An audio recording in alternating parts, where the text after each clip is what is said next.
If you've ever found yourself manually sketching lines to represent a cross break on a sheet metal part, SOLIDWORKS has a tool that will take care of that for you. Here, I have a simple sheet metal part, and I want to add a cross break to the bottom face to give it some more rigidity. I can activate the cross break tool from the sheet metal toolbar, or from the Insert Sheet Metal drop-down menu.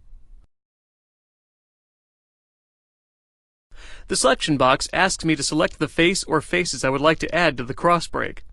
I'll select the bottom face. I can use the reverse direction button or click the arrow in the graphics area to change the direction of the cross break. You can also use the Edit Cross Profile button to edit the position of the sketch lines. When I click it, a window appears saying that the sketch is valid. Notice the sketch lines have coincident relations at each corner. If I delete one of the relations and move the sketch inward a little bit, the message window tells me that one of the endpoints of the sketch is not on one of the face's edges. As soon as I create a coincident relation between the endpoint and the edge, the message window tells me that the sketch is now valid.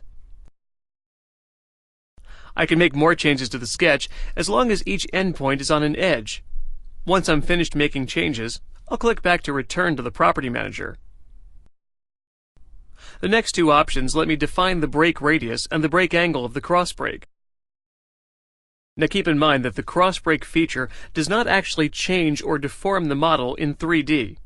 The idea behind this feature is that it'll automatically create the sketch lines, reference dimensions, and annotations that appear in the drawing to represent a cross break. When I click OK, the cross break is created. Notice that nothing is changed other than the appearance of the cross break lines. This is simply a representation of the cross break. I can still add edge flanges to the other edges of the part, and I can flatten and fold the part without any problems.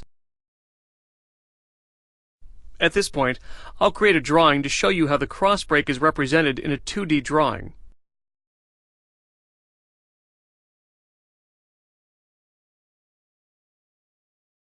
When I insert the flattened view of the part, you can see the annotation that is given to the cross break. It shows the direction of the cross break, the bend angle, and the bend radius that I specified in the Property Manager.